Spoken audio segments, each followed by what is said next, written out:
कहानी का शीर्षक एक चाय वाला करोड़ों में। पटना रेलवे स्टेशन के बाहर सुबह एक ठेले पर भीड़ लगती थी। वहां की चाय में कुछ खास बात थी। चाय बेचने वाला लड़का मंटू सिर्फ 19 साल का था, लेकिन बोलने और मुस्कुराने का अंदाज ऐसा कि हर ग्राहक दोस्त बन जाता। उसके दुकान के पास काफी भीड़ रहती थी। जो भी आता कुछ ना कुछ सीख कर जाता था। और मंटू की माँ एक सफाई कर्मी थी, लोगों के घरों में बर्तन पोंछा का काम करती थी। और पिता बचपन में ही गुजर गए थे। घर चलाने के लिए मंटू ने 8वीं के बाद पढ़ाई छोड़ दी और चाय बनाने का काम शुरू कर दिया। चाय का ठेला लगा लिया, लेकिन उसकी सोच बाकी चाय वालों से अलग थी, क्योंकि निष्ठा से अपने काम को करता और कार्य करना चाहता था और बड़ा कार्य करना चाहता था। इसलिए वो दिन रात मेहनत करता था।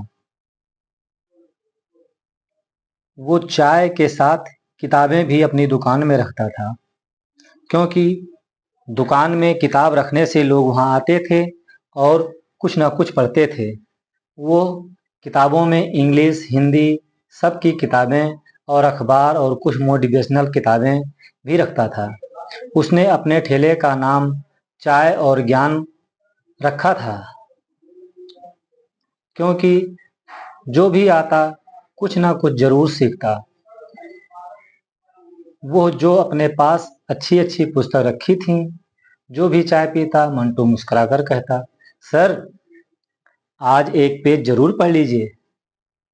ऐसा जब वो कहता था, उसका कारण ये था कि सोच बदल जाएगी और उनकी बातों का लोगों पर कहीं ना कहीं अवश्य ही प्रभाव पड़ता।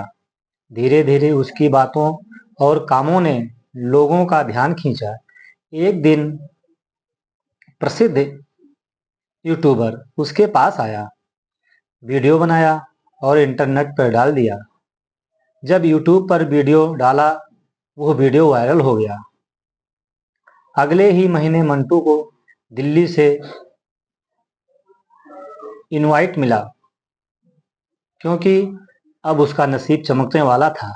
एक एजुकेशन स्टार्टअप में पार्टनर बनने का जो इनवाइट मिला था उसको, एक एजुकेशन स्टार्टअप में पार्टनर बनने का वो मिला था।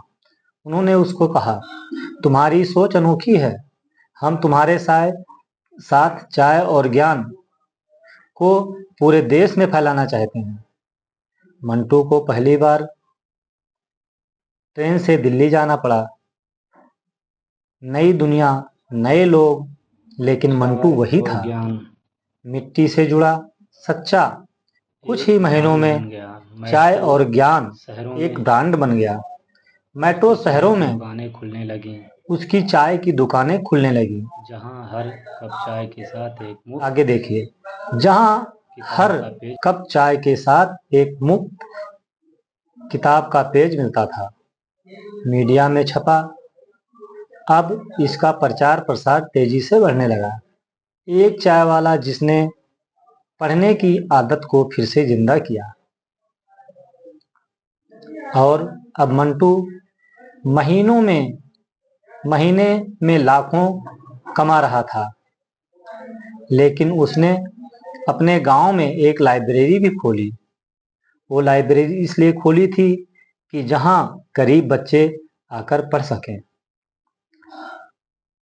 जब एक पत्रकार ने उससे पूछा, तुम्हें इतनी तरक्की कैसे मिली? तब मंटू ने हंसकर कहा, क्या कहा? आइए देखते हैं। मंटू ने कहा, मैंने कभी भी चाय बेचने को छोटा व्यापार नहीं समझा और सीखने को बड़ा मान लिया। इससे हमको यह सीख मिलती है कि कोई भी काम दुनिया में छोटा नहीं होता है। जब आदमी का सोच बड़ा होता है, नियत साफ होती है, सोच में दम होता है, तो एक चाय वाला भी दुनिया बदल सकता है। धन्यवाद। आप लोगों को यह कहानी कैसी लगी?